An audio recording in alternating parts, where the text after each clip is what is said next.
Oi, pessoal! Mais um Diálogo Criminal no ar e hoje a gente está muito bem acompanhado. A gente está aqui com o professor Celso Spitzkowski.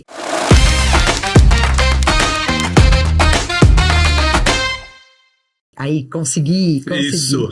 Professor Celso, mestre em Direito do Estado pela PUC, professor de Direito Eleitoral, Direito Administrativo e Constitucional, autor de várias obras que os concurseiros e funcionários públicos conhecem muito bem, porque foram aprovados por conta dessas obras e dessas aulas. A gente, como professor, a gente fica sempre muito honrado de trazer outro professor aqui, porque hoje vocês vão ver que a gente vai aprender. A gente vai fazer pergunta, mais do que a gente vai debater os temas, a gente vai fazer um monte de pergunta. É com muita honra que eu te apresento aqui no nosso canal. Obrigada, Celso, por você ter vindo. Pode chamar de Celso? Lógico, então, deve, é o meu nome. É que às vezes, né, a gente como aluno, assim, fica sempre... Celso, obrigada por você ter aceitado o nosso convite. Estou muito feliz de ter você aqui. Cris, obrigado. Eu que estou muito, muito feliz de estar aqui com vocês, né? Felipe, eu já conheço há muito tempo, para a infelicidade dele, né? Desde a época da PUC ali, né? Nós começamos aí com o café da manhã, que ele me convidou, né? Eu falei, você é louco? Ele me convidou para ir fazer uma exposição e estou muito feliz de estar aqui mesmo e espero, de alguma maneira, poder contribuir com vocês, com o pessoal todo, ajudar eventualmente a tirar algumas dúvidas em relação a temas polêmicos, importantes e atuais, principalmente aí relacionados às eleições. Muito, muito obrigado. Imagina. Quero cumprimentar, falar oi para os meninos. Os meninos hoje estão lá do outro lado da mesa. Oi, Fê. Olá, é bom estar aqui com vocês. Celso, muito obrigado por estar aqui. Para mim é uma honra de verdade. Você sabe o quanto eu te admiro e o quanto a gente vem fazendo, o quanto eu venho tentando trazer você para esse debate. Quando lancei o seu nome aqui, ainda fui chacotado. Não vai aceitar, duvido que venha. A gente ficou desafio. De verdade na expectativa, então a gente está aqui realmente feliz com a sua presença, obrigado. E falar aqui o quanto eu admiro o Celso e o quanto ele me ajudou na vida profissional, um grande amigo. Obrigado pela presença. Prazer é meu. Que legal. Rafa, tudo bem? Oi, Cris. Oi, professor. Tudo bem? Eu Ótimo. queria agradecer também a presença do professor Celso aqui e dizer o seguinte, tendo em vista uma presença tão ilustre, nada mais justo do que eu para controlar esses dois aqui, deixar o professor falar mais do que eles, né? Vamos tentar. Até porque o tema é eleitoral, pode sair briga aqui, é isso? Não, eu quero... Celso, obrigado, viu? Obrigado. Gente, você, o Celso é aquele professor que dá aula aqui da década de 2010, metade pra frente. A gente falava assim, nossa, acontecia alguma coisa, falava, que dó do professor de constitucional. É ele. É ele. Né? Então, assim, e ele, mais do que ninguém, sabe explicar aquilo que acontecia ali e ainda acontece, né? Então, obrigado, viu, Celso? Agradeço mais uma vez pelo convite, viu? A gente está muito feliz com você aqui. Bom, Cris, agora... Celso, eu vou começar primeiro. A gente vai tratar de um assunto aqui sobre o apagão, mas como é o diálogo criminal, a primeira pergunta que eu quero fazer para você é o seguinte. Tem uma fake news que rola aí, que 5 dias antes da eleição, existe um cheque em branco para criminalidade, que não pode praticar o crime que for, que ninguém é preso, e eu queria saber se isso é verdade. Quer dizer, essa daí por acaso eu sei. A semana da impunidade. A semana da impunidade, tem aí a criminalidade anda solta por aí, porque não pode ninguém ser preso. Você explica pra gente melhor como é que isso funciona? É a semana Tim Maia, né? Vale tudo, né?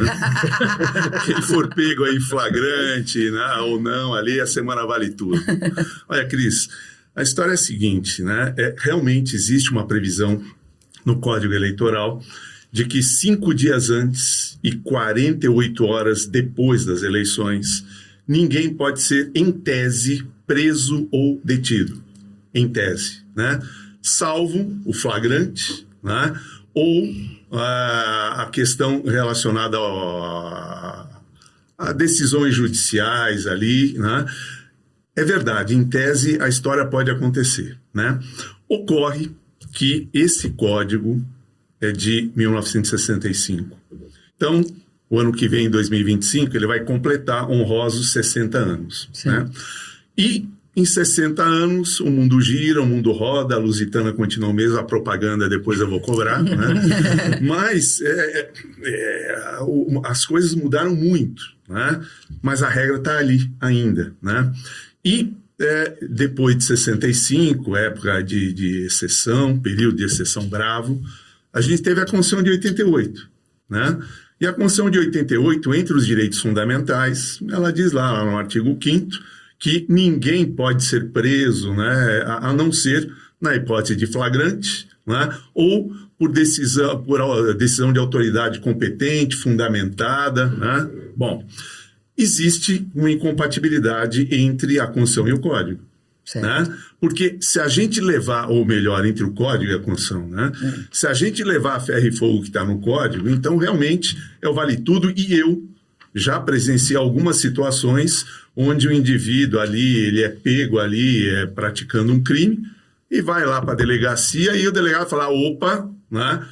5 dias antes é eleitor, está fora e tal. Bom, existem inúmeros precedentes judiciais mostrando que o Código ainda está em vigor, mas ele tem que ser interpretado conforme a Constituição. Tá. É regra básica aí de hermenêutica e tal, tem que ser interpretado conforme a Constituição, né? Então, imagine a situação, o indivíduo não foi pego aí em flagrante, nada, mas existe uma decisão judicial anterior, né?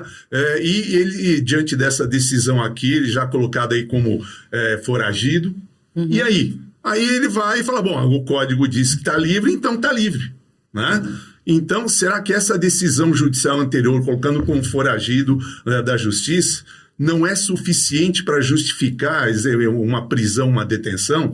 E essas decisões judiciais, ao meu ver, corretamente, têm dito que sim, né? Ou seja, interpretação ampliativa, senão o Tim Maia vai se revirar no túmulo ali, porque vale tudo mesmo. Qualquer situação, ela é possível. Porque antes a gente tinha aquela prisão para averiguação, né? Que aí não tinha decisão judicial e tal. Então, assim, fazia algum sentido você não deixar critério, né, do delegado e tal, prender.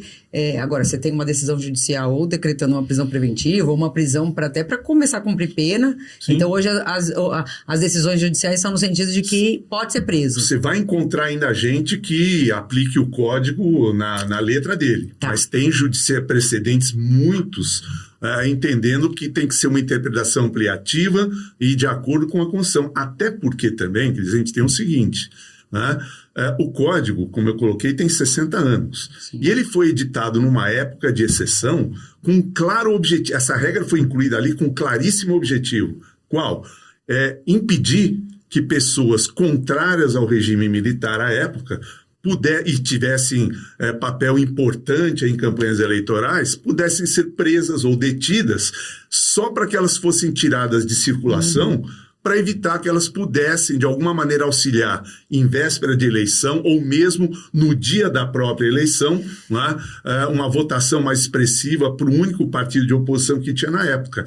Esse era o objetivo ali, né? Da mesma forma, como o Código também lhe prevê, por exemplo, que no dia da eleição a polícia tem que permanecer afastada no mínimo 100 metros do prédio onde ela ocorre, ok? E só vai poder entrar lá nele se o presidente da sessão eleitoral determinar que isso seja feito, porque comprometeu, porque algum candidato entrou lá e a imprensa tumultuou, só se ele determinar. Hoje, essa regra é um absurdo, porque é exatamente o contrário, porque a presença da polícia ali, sempre tem exceções, mas em muitos casos vem para garantir a incolumidade do voto, evitar boca de urna, pressão sobre o eleitor. Então, de novo, não por outra razão, é que está entrante lá no Congresso o novo Código. Mais de 900 artigos ali, que vai ser a festa também daqueles que atuam ali, porque vem livros e um monte de coisa, né? E que provavelmente deverão aprovar no curso do ano que vem, para já valer para as eleições de 26. Nós vamos voltar nesse ponto aí, Sim, que eu tenho muita ok. curiosidade para saber o que está escrito nesses 900 artigos. Mas vamos aproveitar que a gente está com luz aqui, que todos os equipamentos elétricos estão ligados na tomada. E como você, né, também é professor de administrativo, de constitucional, tá aí essa discussão de quem que é a culpa é da árvore, a culpa é da prefeitura, a culpa é do Estado, a culpa é de quem que é a culpa? É da Enel, de quem que é? De quem que é? É todo mundo junto? É tudo misturado? Cada um tem a sua parcela? Ou dá para pontuar assim, ó?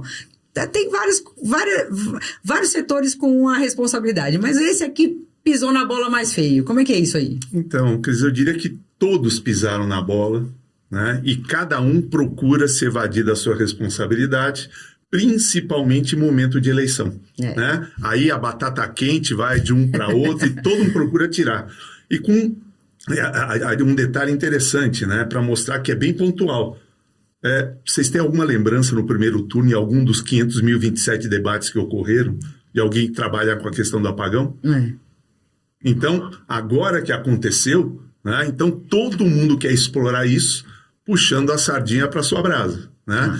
E é uma questão que não é de agora. Né? Então a gente vai lembrar, para não ir muito lá para trás, novembro de 23, a gente teve um puta de um apagão. 5 dias eu fiquei sem luz na minha casa. Então, e esses problemas aqui, né, se arrastaram por muito tempo. Você mesmo colocou 5 dias, eu também tive problemas. E se cada um for colocar aqui, todo mundo teve seus problemas. Né?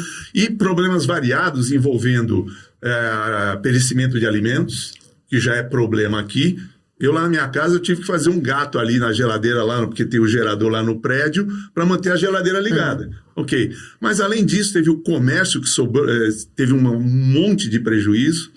Teve gente que sofreu porque tinha geradores, aparelhos ligados para manter a vida de pessoas também. Né? Isso aí. E ligaram na bateria do carro. Né? Teve gente, aí eu vi também um caso que me impressionou, de um rapaz ali de 24 anos, perdão, a idade não lembro, 24, o 24º era o andar onde ele morava no prédio.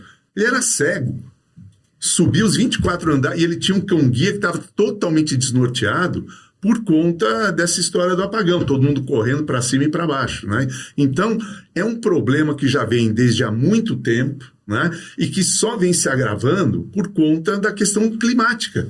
Né? A gente mexe na natureza, ela reage de uma forma cada vez mais forte e prejudicando todo mundo. Né? Até abrindo um parênteses, a mesma história, eu estava muito curioso para ver como é que ia ser a campanha eleitoral esse ano no Rio Grande do Sul. Eu vou prometer o quê para quem se eu não tenho dinheiro para fazer porra nenhuma? Exatamente. Né? Porque tudo acabado ali em maio. Né? E eles foram fazer campanha mesmo assim, eu prometo. E a reação de muita gente é falando, eles vêm agora aqui porque estão precisando, mas depois da eleição aqui eu tô ferrado, aqui não vai ter mais porcaria nenhuma. Né? Então, essa é uma questão incrível. E no nosso ordenamento jurídico, nós temos um sistema de federação, né? Que com 4 esferas de governo, federal, estadual, municipal e distrital. É o sistema mais complexo do mundo, a federação mais complexa. A brincadeira começou lá nos Estados Unidos, que tem só o órgão central, que é a União, e tem os estados. Não tem município lá. De direito não existe. A nossa é a única que tem 4 esferas de governo, federal, estadual, municipal e distrital. E a Constituição foi tão detalhista que ela colocou sobre essa matéria competência para os 4. E nenhum dos 4 usa essa competência dentro dos seus limites para fazer o que podia. Então, muita coisa aconteceu, muita informação equivocada foi passada. Né? Então, para vocês terem uma ideia. Então, começaram dizendo que a competência nessa história de energia elétrica era da União. E é verdade. Está lá na Constituição, no artigo 22, compete privativamente a ela legislar sobre e a história de energia elétrica. Ok. Mas quem dentro da União? O Ministério das Minas de Energia. Isso até a década de 90. Por quê? Na segunda parte da década de 90, né, com aí o governo lá do Fernando Henrique, criaram as tais das agências reguladoras. Com que objetivo?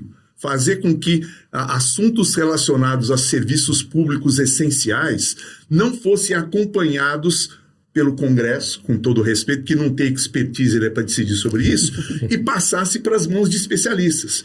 Criaram uma porrada de agências reguladoras, né? Cada uma com um serviço essencial distinto. E no caso da energia, foi a tal da ANEEL, né? Ok, hoje muita gente questiona o modelo dessas agências. Será que é válido? Eu tenho para mim que continua válido. Por quê? Essas agências, primeiro, têm autonomia em relação ao Poder Executivo. Tá. Né? Então, o fato de mudar governo, sair um presidente e entrar outro, o pessoal das agências continua. Né? E essa autonomia das agências leva a que os seus dirigentes sejam dotados de estabilidade durante um mandato que é de 5 anos. Tá. E é descoincidente com o do presidente da República, exatamente para garantir a autonomia delas. Ok. E algumas situações até deram certo. Vocês vão lembrar, na época da pandemia, né, nós tivemos o problema das vacinas. Uhum. Ok. Quem é que peitou o Bolsonaro com relação à Coronavac? Foi a Anvisa. Né? E ele falou, que é isso? Vou tirar você daí. Daqui eu não saio, Não daqui tira, me tira, porque eu tenho estabilidade. Ser descoincidente igual acontece com o Banco Central. Tá? É isso, é a mesma história. Né? A diferença aqui é que o Banco Central é autarquia e as agências são espécie de autarquias, né? De regime especial, mas são. Mas é a mesma história agora. Né? E quando o Lula entrou em 2002, ele já sofreu esse problema, porque o pessoal das agências tinha sido todo nomeado pelo Fernando Henrique, e quando o Lula entrou, estava lá na vigência do mandato deles. Vou tirar todo mundo daqui. Não pôde. Né? E a mesma coisa nas outras, porque como eleição para presidente aqui no Brasil, o pessoal consegue se reeleger por uma vez, né? E não precisa renunciar a mandato nenhum, né? Então o pessoal vai lá e coloca a máquina administrativa a seu favor, tanto que vocês pararem para lembrar, de 98 para cá, quando entrou o Fernando Henrique, quem foi candidato à reeleição e perdeu? Só o Bolsonaro. Né?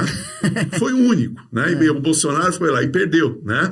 E os outros ali, a gente teve reeleição direto aqui, né? Então, enfim, você pode até discutir aí modelo e tal. Sim. E nessas agências reguladoras, então, a competência seria da ANEEL. Tá. Ok, então o pessoal diz, e os dirigentes atuais da ANEEL, quem colocou eles lá? Bolsonaro. Né? Aí o Lula ele fala, olha, adoraria fazer alguma coisa, mas não posso, porque eles têm estabilidade. E não fui eu que criei lá o Matheus e não vou embalá-lo aí também, eu parei ele embalar, não vou. Né? Não fui eu que pus, também não posso tirar. É isso. Não pus, né? Teria interesse em tirar, mas não posso. Né? E o Bolsonaro não fala nada. Né? Com isso ele tira a responsabilidade dele. Não é um problema meu. Não é meu. Certo? Então o problema... Mas só uma pergunta. Sim. A ANEEL é de fiscalização. Muito mais de fiscalização do que... Fiscalização. Então, aqui o problema é do Bolsonaro, ali da ANEEL. Tá. Ela acompanha, fiscaliza, até porque... Né? Os concessionários, eles não têm a titularidade do serviço. Eles só têm a execução. A titularidade é do poder público, né? A Constituição vai lá no artigo 175 e diz assim, ó, compete ao poder público, diretamente ou por concessão e permissão, a prestação de serviços públicos, sempre através de licitação. Conclusão, interpretando o dispositivo, a titularidade é do poder público, e quem é titular tem a obrigação de fiscalizar, né, sob pena de trabalhar com uma omissão regulatória. Você não fez o que deveria. E aí? E já causou uma porrada de prejuízo aqui. Né? O que aconteceu? Né? O problema não é novo. E o que fizeram até agora? Porra nada. Nenhuma. Ô Celso, mas aí então, claro aí, você falou que são 4 entes incumbidos de cuidar de um problema, de uma questão, da questão energética. Isso aí é mais ou menos aquela máxima do cachorro que tem mais de um dono? Ou come demais ou passa fome? Então assim, essa distribuição exagerada de atribuições pode gerar o jogo de empurra? E aí te faço uma provocação. Provocação não, assim, é um dado, né? Em 2000, há 10 anos, o Haddad tentou enterrar os fios em São Paulo. E não conseguiu. Não conseguiu muito por conta disso daí? desse jogo de empurra? Tá, eu só vou pedir para você tomar cuidado com provocação, senão é cadeirada. Nós vamos falar de cadeirada. Vamos falar depois só, né? Pavio curto, cadeirada, sabe como é, né? Bom, então, eu vejo, porque aqui da seguinte forma, né? Se todas as esferas de governo se conscientizassem de que tem possibilidade de contribuir para dar certo, daria certo. Tivesse vontade política para fazer isso, daria certo.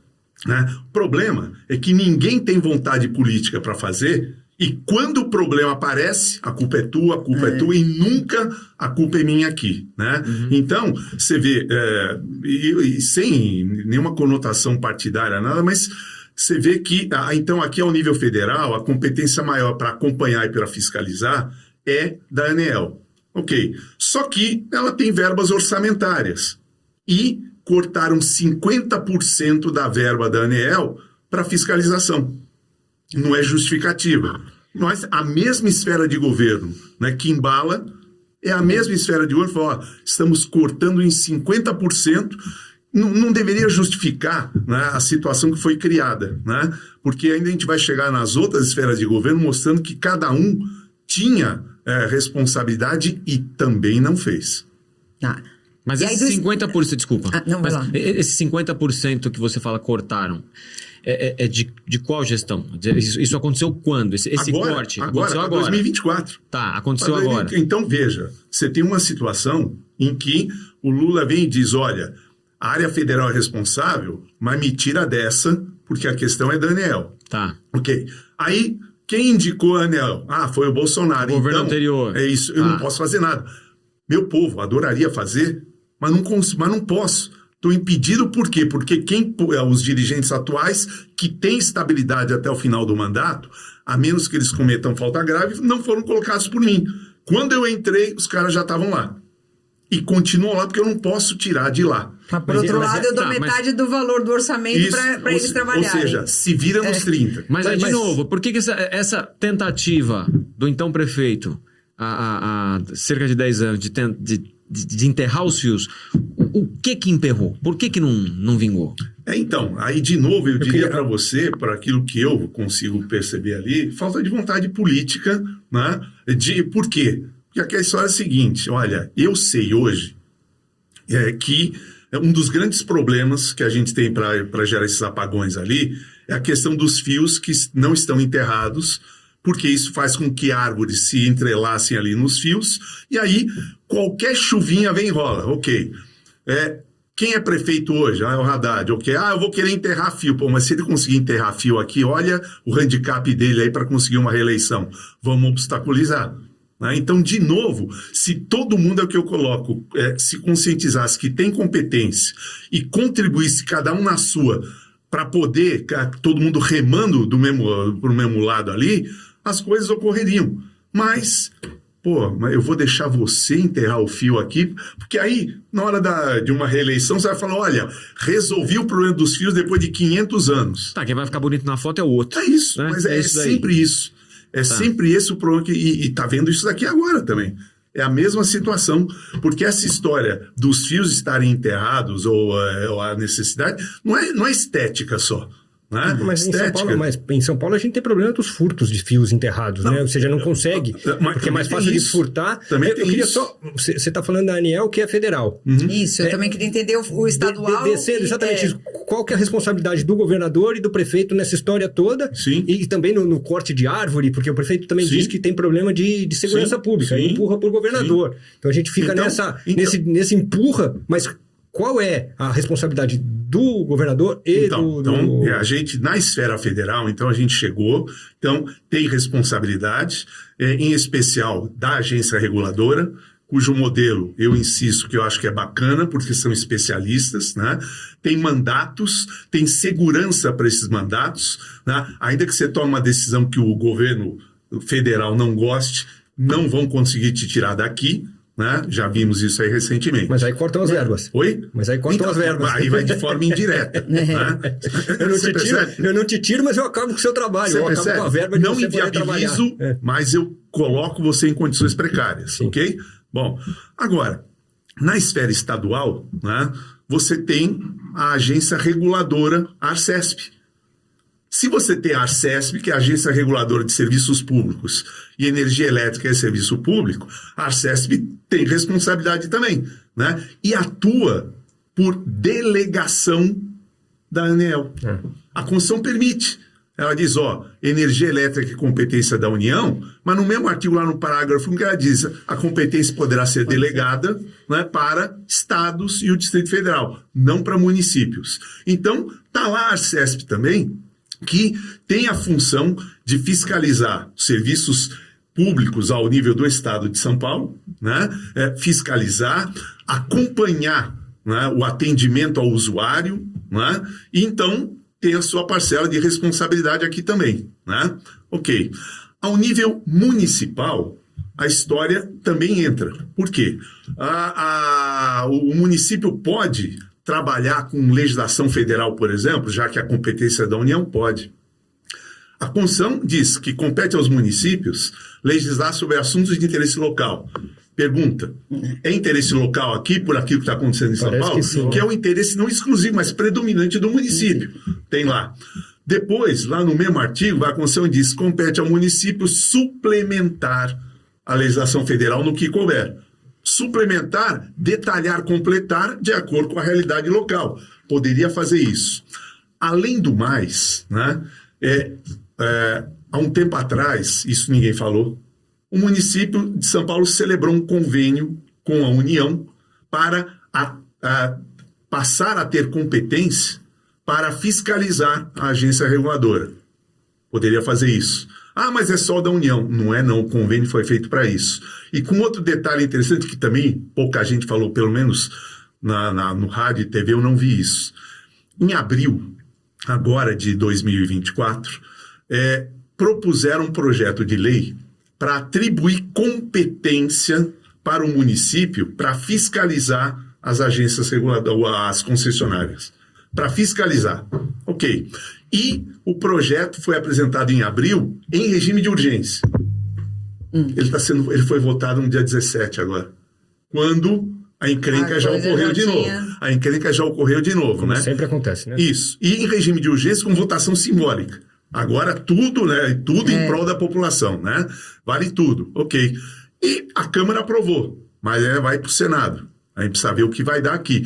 E percebam, para a Câmara ter aprovado um projeto para o município fiscalizar as concessionárias, é porque simplesmente ela ignorou aquele convênio que tem entre o município e a União com o mesmo objetivo. Então, também teria a situação aqui, ok. E, além disso, o município, isso foi bem discutido aí depois do apagão, tem a questão da competência para podar árvores. Ok.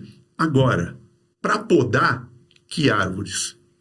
Né? Porque a concessionária, né, a Enel, ela tem, isso é jurisprudência consolidada em tribunais, ela tem competência, e aí nesse ponto eu não estava com a razão, mas tem competência para podar árvores, mas só aquelas que estejam entrelaçadas ou causando perigo para a rede elétrica. Aquelas que não causem perigo para a rede elétrica, a competência é do município. Ok. E quantas árvores, aí são números aí que apareceram, a concessionária podou? 1% daquilo que era necessário. Então, para a gente ver, ninguém faz aquilo que deveria fazer. Rigorosamente ninguém, né? E, eu repito, então, a solução está nas 4 esferas de governo. E o problema foi causado por quem? Para as 4 esferas de governo, por mais paradoxal que seja. Né? Porque aí entra a questão eleitoral. Se eu viabilizar para você fazer isso e aquilo, eu estou dando de bandeja a próxima eleição para você. E aí Celso, sempre o mesmo problema. Essa queda na qualidade, acho que ninguém discorda, né? Que essa queda na qualidade, assim, coincidência ou não, o fato é que aconteceu depois da privatização, ok? Então, foi depois... Não, calma lá.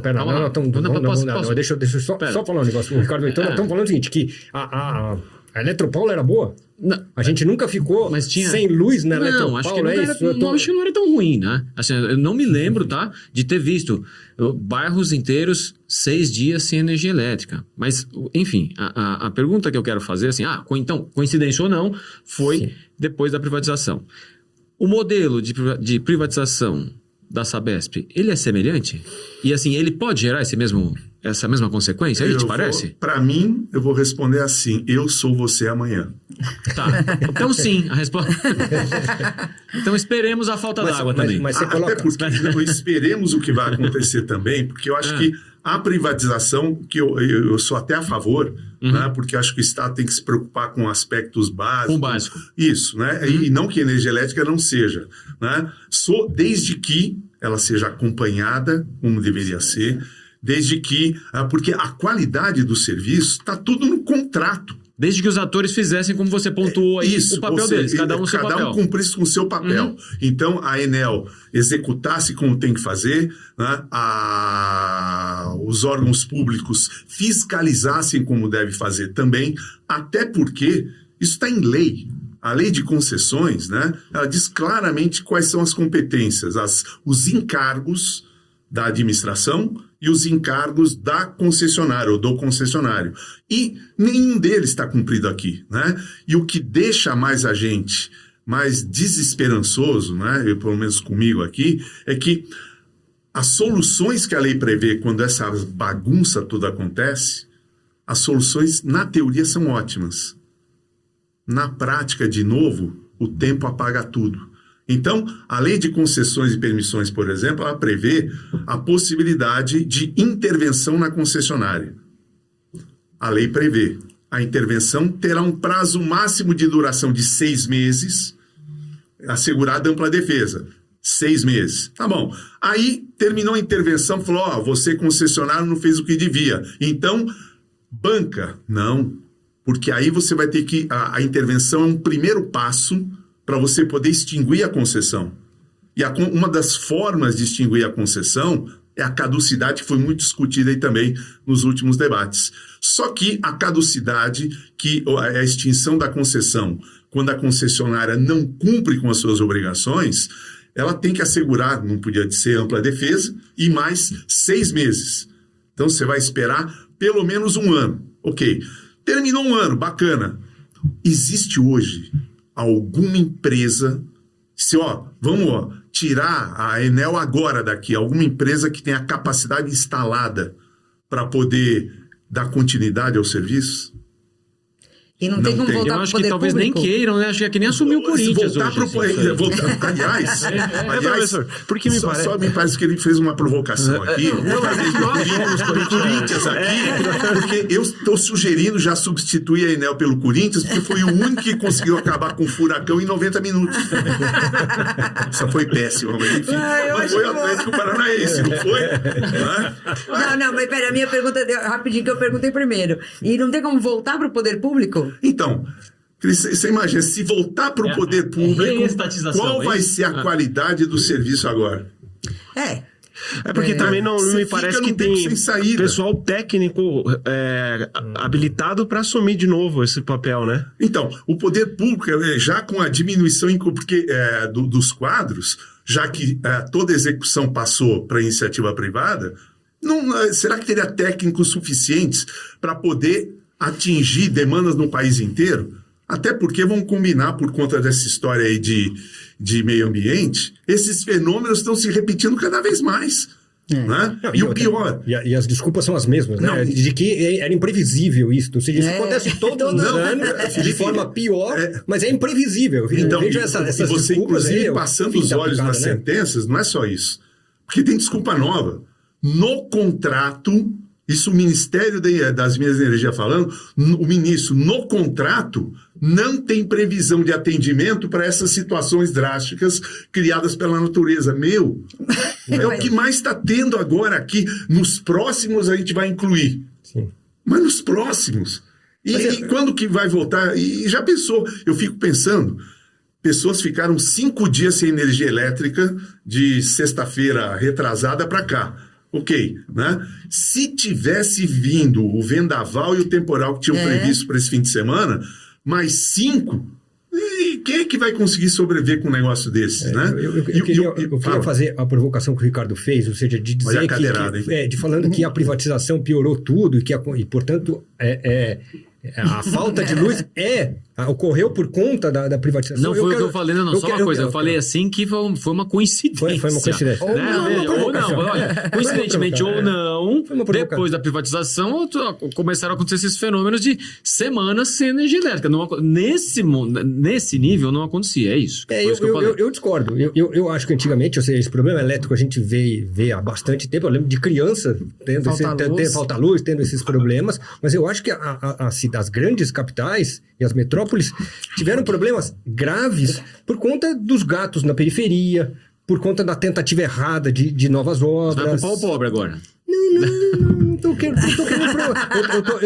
Eu tô culpando o crescimento desordenado destas capitais, e todas elas têm, ou seja, a gente não tem preparação para uma comunidade nova, uma preparação elétrica, para que ali tenha tanta gente usando isto. E outra, tem outro problema, assim, nunca se teve tanto ar-condicionado ligado em São Paulo, e com esse calor que tem, ar-condicionado estraga tudo, porque puxa muita energia. Então, eu tô falando o seguinte, acho que a cidade em si piorou. Eu não tô achando que a Enel tá fazendo um brilhante trabalho, não, longe disso. Só tô dizendo o seguinte, será, fazendo essa provocação sua, será que se tivesse na mão do poder público, não estaria pior? Eu tenho muitas dúvidas, sabendo que tudo que é público, na minha opinião, é muito ruim, ou seja, se isso estivesse na administração pública, talvez hoje a gente teria, assim, um apagão geral. Ó, eu quero só dizer uma coisa, não dá pra gente ficar aqui também, né, e se a minha avó tivesse roda, ela era um Jeep, não dá pra gente saber se ia ser melhor ou pior. Agora, o que eu penso é o seguinte, uma empresa privada, quando resolve, não, eu quero participar dessa licitação aí pra cuidar da iluminação lá do estado de São Paulo. Mas, assim, tudo isso não estava embaixo do tapete. Então, assim, o ar-condicionado, a quantidade de ar-condicionado, a quantidade de comunidade, a quantidade de isso tudo, né, estava ali dentro de uma previsão do que seria possível, necessário. E, assim, acho que, pelo que eu estou entendendo aqui, o futuro é o seguinte, lamparina, né, vela, romântico, aromática, exatamente. E, Cristiane, é importante falar o seguinte, né, quando a Enel se candidata a assumir a concessão de fornecimento de energia elétrica para São Paulo, para a cidade, para o estado de São Paulo, ela quer o filé mignon. Só não quer roer o osso. Esse é o problema, Felipe. Só quer o filé mignon, não quer roer o osso. Qual é o roer o osso? É investir, treinar, ter equipes disponíveis para esse tipo de fenômeno, Rafael, que não é a primeira vez. Rafael, eu concordo faz um ano já. Eu concordo com tudo isso. Tem mais tempo, ou seja, eles precisavam se reestruturar para isso. Eu só estou fazendo essa provocação que o Ricardo fez, falando assim, será que se tivesse na mão do poder público estaria melhor? Eu tenho dúvidas. Não, eu realmente tenho dúvidas. Não dá pra gente ficar elucubrando aqui se estaria ou não. Como o falou, não dá pra contar a história que não houve, né? Sim. Mas, assim, hoje tá ruim. A verdade é que às vezes hoje tá muito ruim. Você olha pros postes, cara, às vezes dá a impressão, eu fico intrigado de como é que ainda funciona, velho. Não tenha dúvida. Você olha aquilo lá e fala, mas Ricardo, o que eu tô falando é assim, se você for numa periferia e olhar como é feito, ou seja, o isolamento é feito com sacolinha de supermercado. Outra coisa, ou seja, é um negócio, Felipe, um caos total. Às vezes não precisa tempestade, Celso, não precisa tempestade para acabar a luz. Aumentou a umidade do ar, a coisa cai, cara. O semáforo apaga, entendeu? O semáforo, garoinho, o semáforo apaga, nem todas as esquinas tem um agente da CET ali, é o caos instalado. Eu não tenho dúvida disso. Eu não tô elogiando, ninguém, eu só tô dizendo aqui esse só o comentário que eu tive que passar ali, quando no dia seguinte, quando os semáforos estavam todos desligados e tal, né, eu tive que ir para um local na Zona Leste e Radial Leste inteira, né. Bom, além dos faróis estarem desligados, o trânsito estava insuportável. Eu falei, alguma coisa diferente está acontecendo. E aí eu vi, com todo respeito, a inteligência da CET, que eles estavam lá num cruzamento, mas 2 das faixas de rolamento estavam interditadas. Por quê? Porque o carro da CET estava estacionado ali, né, na transversal, ao invés de estar no lugar fora das faixas de rolamento, e já com transcorrer com 2 faixas a mais, e me parece que é uma prática deles, porque eu vi isso em diversos locais. Tudo bem, paramos aqui, já começamos a tomar 2 faixas de rolamento, né, na radial, com um pequeno trânsito que tem diário por ali e tal. É um negócio absurdo, né? E ainda, para vocês pensarem também, que se colocou também o problema lá da fiação, foi você que colocou da fiação, né, que não está enterrada. Mesmo aquela enterrada, vocês não viram aí alguns meses atrás o apagão no centro da cidade? Sim. E por que eles tiveram dificuldade para resolver? Porque a fiação estava enterrada e a fiação é de 1900 em branco e preto, né? Então entrar lá nos túneis e tal... Né? A verdade é o seguinte, acho que a gente roda aqui e isso é um ponto que a gente sempre chega à conclusão. Essa falta de vontade política de resolver problema, isso, assim, para todo lado que a gente olha, lógico, aqui a gente acaba discutindo um pouco mais a questão criminal, né? A gente fala de decisões judiciais, a gente fala do pensamento, né? Das pessoas como vão formando as suas opiniões a partir de mídia e tal, mas a conclusão, assim, na hora que espreme mesmo, acho que o suco cara, existe uma falta de vontade política de resolver a maioria dos problemas e é isso, né? Eu vou comprar vela. Saindo daqui hoje, vou comprar mais vela, porque assim, só vejo o clima piorando, vejo as coisas, né, cada vez mais, né, aquela ventania, aquela coisa vai se tornando o normal, né? Cris, mas não é na mesma velocidade que a gente vai conseguir. Você sabe que a única, né? Dentre todas as hipóteses legais que tem lá, que demoram muito para serem colocadas em prática, a única que eu vi, né, foi até uma sugestão ali, e que até se coloca num determinado ponto, mas de uma leitura do jornal, né? Fala, vamos fazer o seguinte, a energia elétrica está cara, super cara aqui, eu não estou conseguindo rolar, então, toda vez que eu conseguir constatar o registro ali que a energia elétrica parou na minha casa, a partir daqui, por quantos dias ela deixar de ter, na conta seguinte já vem um abatimento, porque você resolve rapidinho. Não resolve? Não, porque, olha, os problemas que eu tive, mas isso são todos respeitáveis, mas pelo menos você tem alguma coisa de volta. Por quê? Você tem indenização pelos dias que você ficou perdeu aparelho, perdeu alimento, tudo. Pelo menos você consegue uma indenização e aqui cria um jeito aí para ser rápido, para ter dinheiro para comprar uma cesta básica de novo e tal. Não é paliativo? É. Mas são situações práticas que independem de previsão legal. Porque esse jogo de empurra também, a culpa é sua, não tem nem lógica, porque aí eu entro de novo aí na parte técnica, a responsabilidade, quando o dano resulta de serviço público e a energia elétrica está dentro, ela é objetiva. Ou seja, independe de culpa ou dolo. Você comprovou o nexo de causalidade, ou seja, o dano que eu experimentei foi esse, perdi tudo na minha geladeira e a causa foi interrupção da energia. É o que basta. Mas muitas sentenças judiciais falam, não comprovaram a culpa, nem o dolo da concessionária, até porque um juiz disse, né?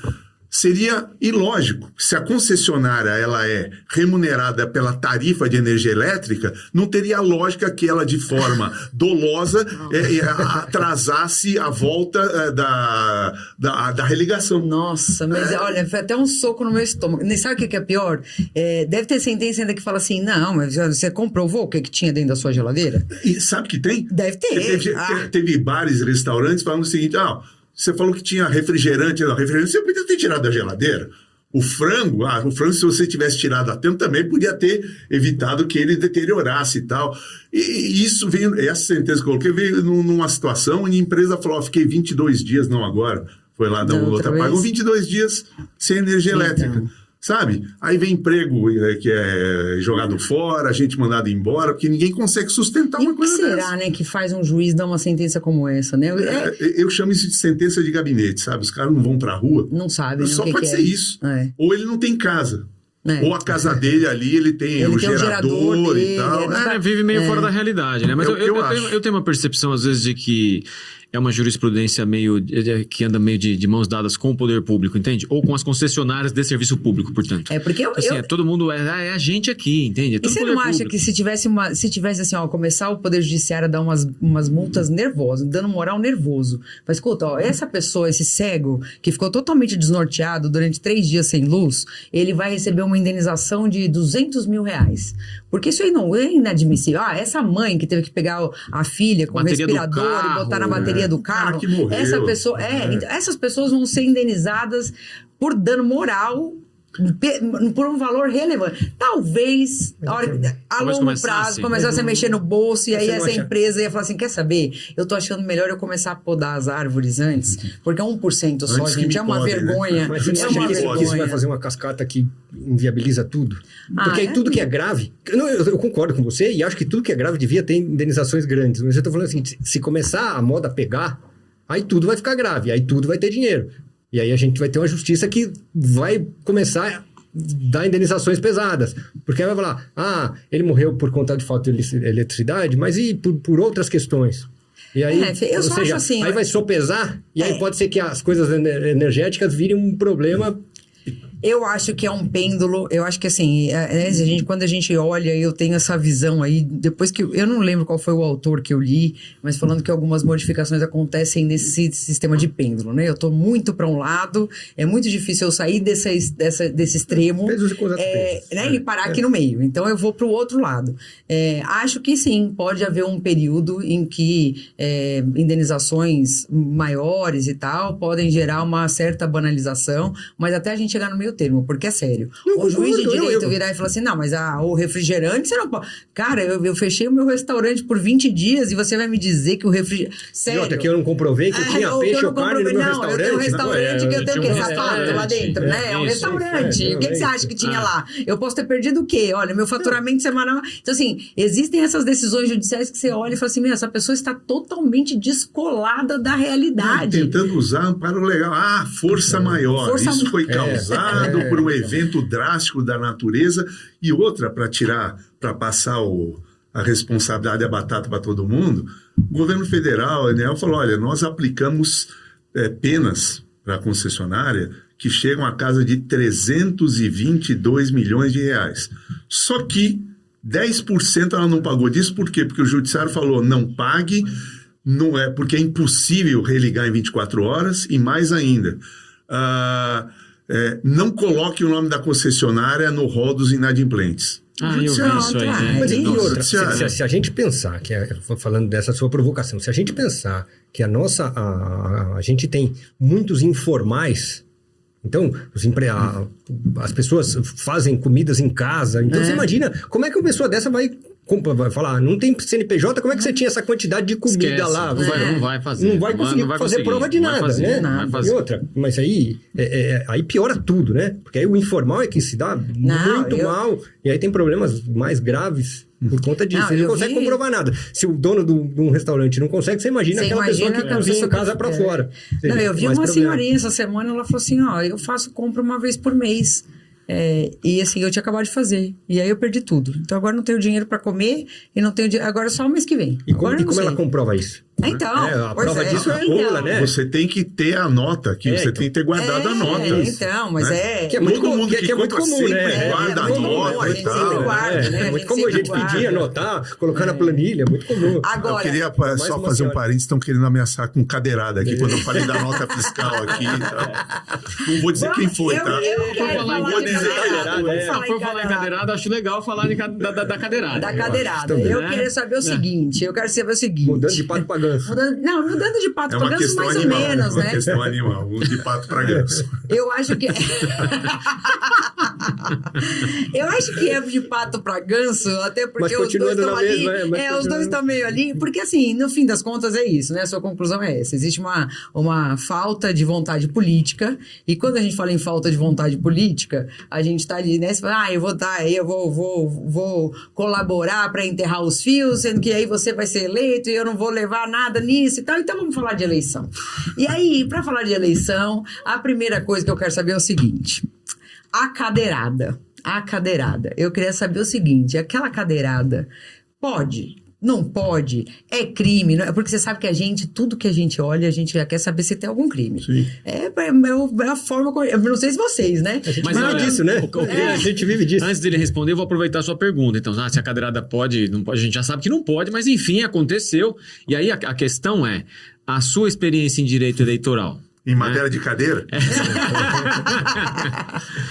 Você pode constatar, aproveitando a pergunta dela, né? Você pode constatar que a chamada violência eleitoral aumentou? Semana passada teve o atentado, não se sabe qual é, se aquilo tem ligação ou não. Não se sabe mas, ainda. enfim, você constata que a violência eleitoral aumentou? E se aumentou, a que você atribui isso daí?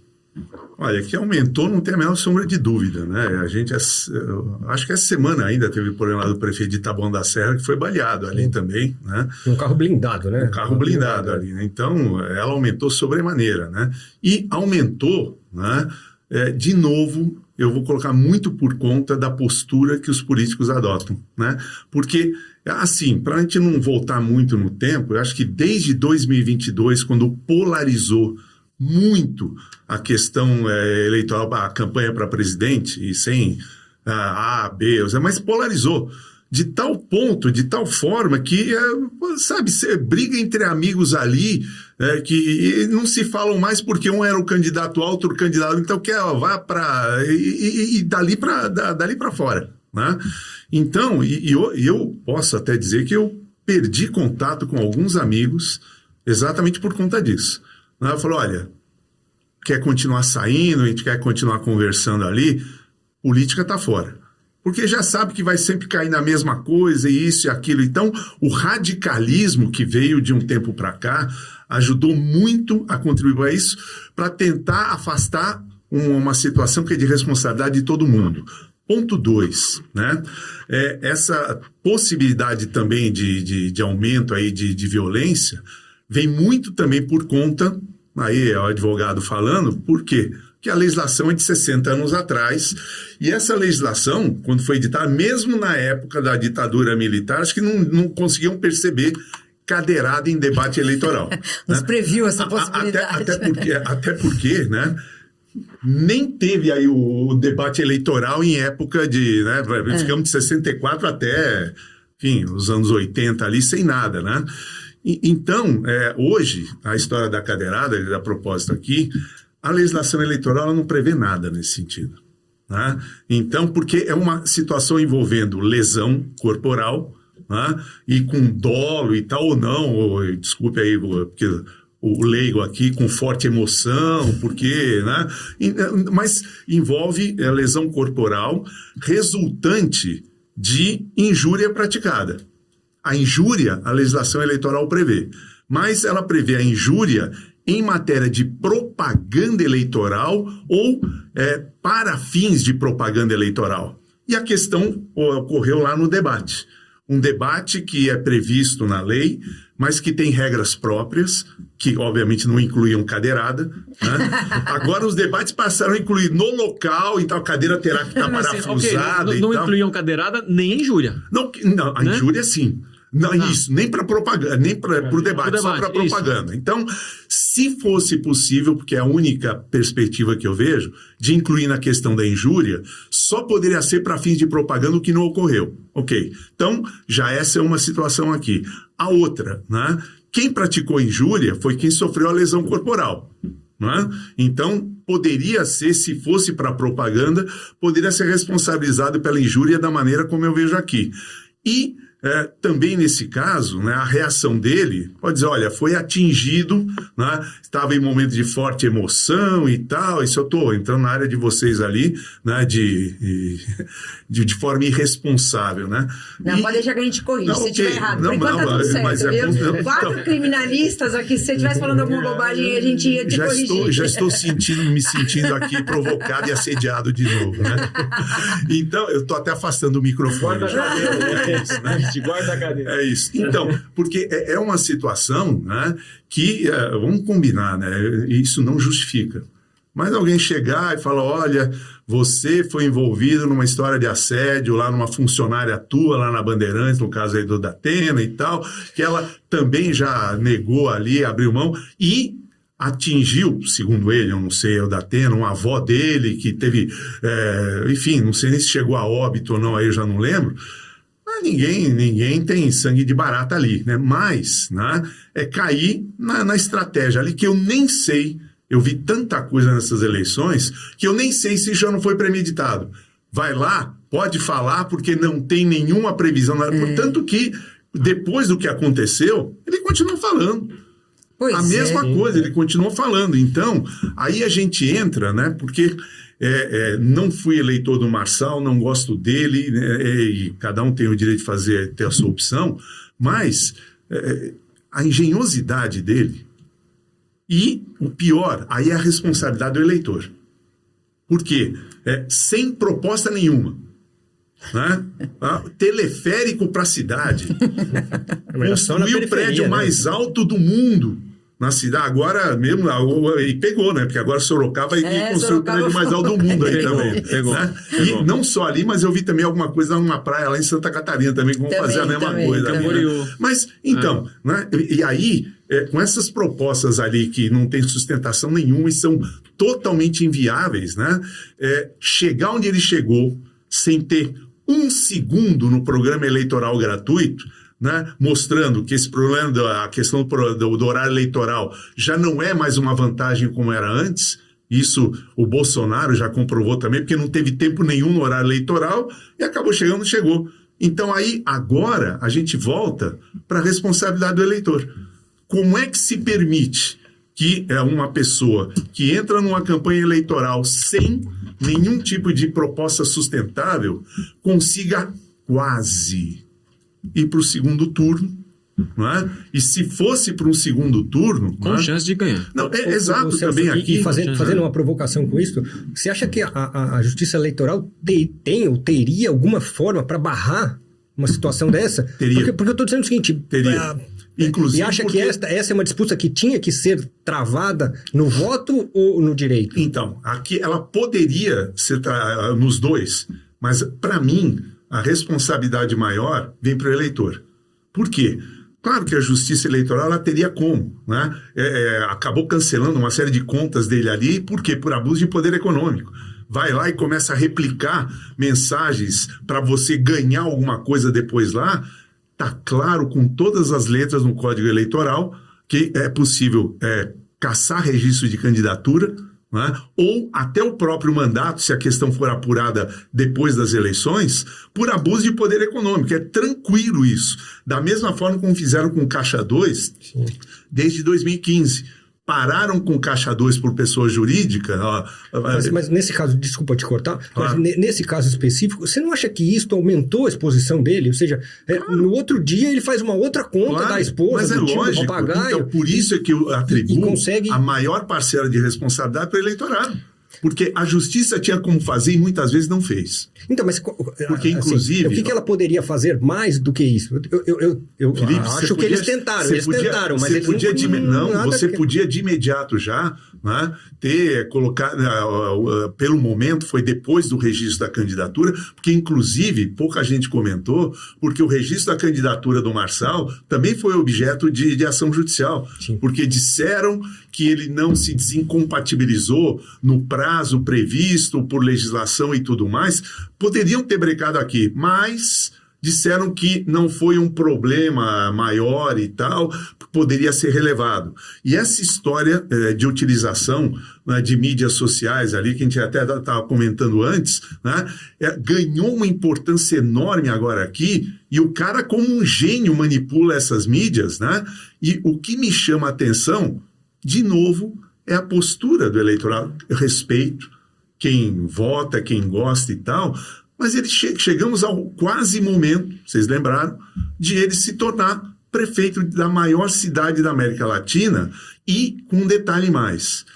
Ele nem precisaria, nem poderia ter participado de debates. Isso já poderia ter sido evitado antes. Por quê? Porque a legislação eleitoral prevê a obrigatoriedade de participação em debates de candidatos cujos partidos tenham pelo menos 5 representantes no Congresso. Quantos representantes tinha o partido dele? Nenhum. Então ele não precisaria ser convidado para o debate. Aí eu jogo a pergunta para vocês. Por que a imprensa, por que a mídia convocou ele para os debates? Mas você não acha que ele se valeria disto para ter mais mídia? Porque eu estou dizendo o seguinte, essa é uma campanha que... Estou seguindo a legislação eleitoral. Que é o que mostrou o seguinte, que as TVs abertas não tem, ou pelo menos tem poucas consequências, ou seja, não gera qualquer consequência na eleição. Mas a gente vê que as redes sociais... Mas é exatamente isso. Depois da cadeirada, ele sobe nas pesquisas. Sim, não tem dúvida. É um negócio...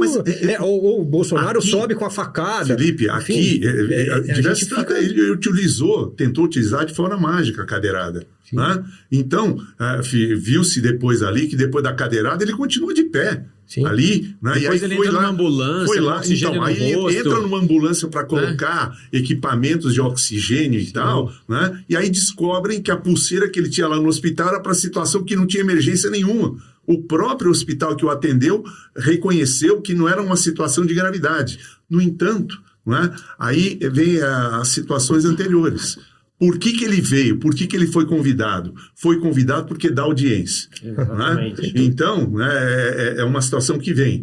E depois daquilo que aconteceu, né, ele poderia falar, não vai ser mais. Mas aí vem as ponderações. Se nós não convidá-lo, ele não for mais convidado, então isso vai repercutir. Isso é censura, estão querendo evitar que ele atinja o poder. Aí vem o problema do eleitorado outra vez.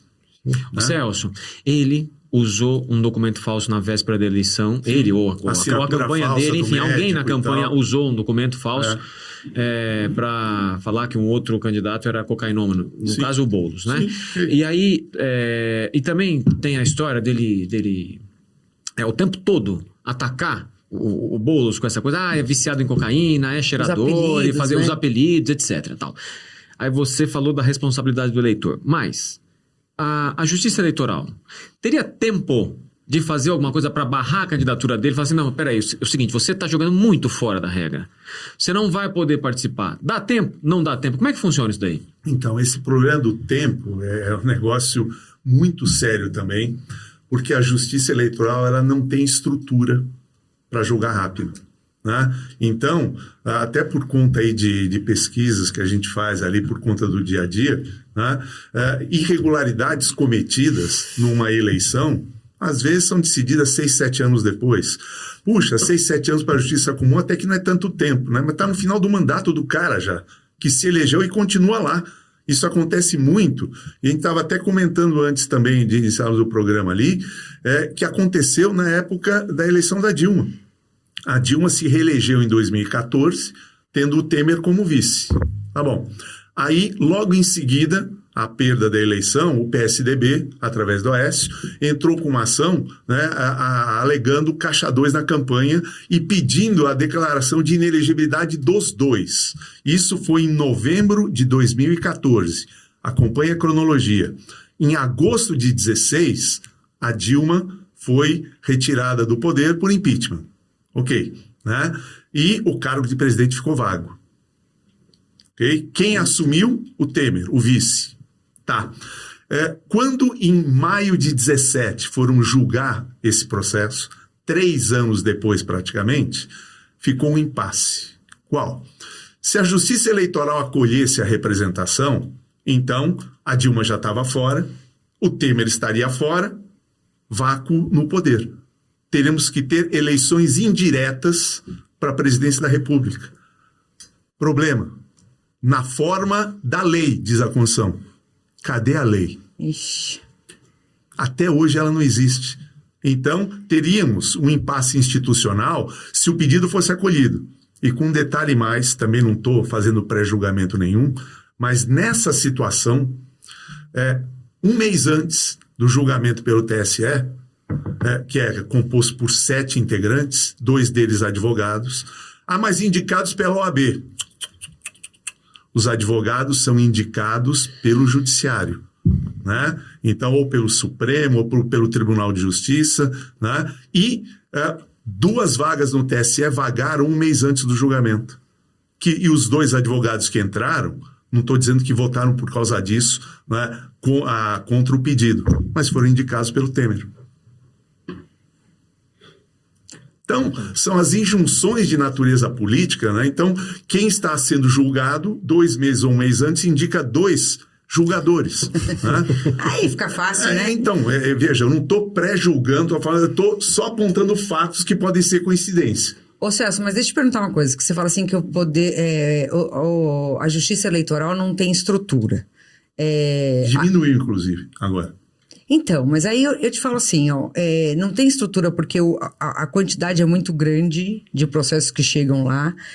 Assim, não tinha como ter uma previsão de que, assim, ó, esse processo... Porque, veja, eu fico pensando, quando se fala estrutura, eu sei que é a quantidade de membros e tal, mas eu fico pensando assim, se você pensar em termos de prazos para as peças, para as defesas, para garantir contraditório, para a defesa devido ao processo legal, você não precisaria demorar 3, 4, 5 anos para ser julgado. Então, em algum momento, aquela coisa fica meio parada. E não tem coisa que é mais urgente, não podia ter assim, ó, esse aqui, gente, é que nem no criminal, quando assim, a prescrição tá próxima. Vamos julgar tem aqui, ó, essa fitinha preta aqui, ó, é prescrição. Réu preso não dá prioridade. Mas adianta alguma coisa? Não, mas eu quero dizer assim, numa questão, porque veja, ali não adianta, mas assim, você vai ter o julgamento, eventualmente você vai ter um julgamento. Aqui é o seguinte, se demorar muito, gente, isso aqui não vale mais pra nada mesmo, né? Não vale mais pra nada mesmo. Então assim, se eu vou decidir se o Marçal pode ou não pode, tem que ser agora, não me adianta daqui 3 meses, tem que ter uma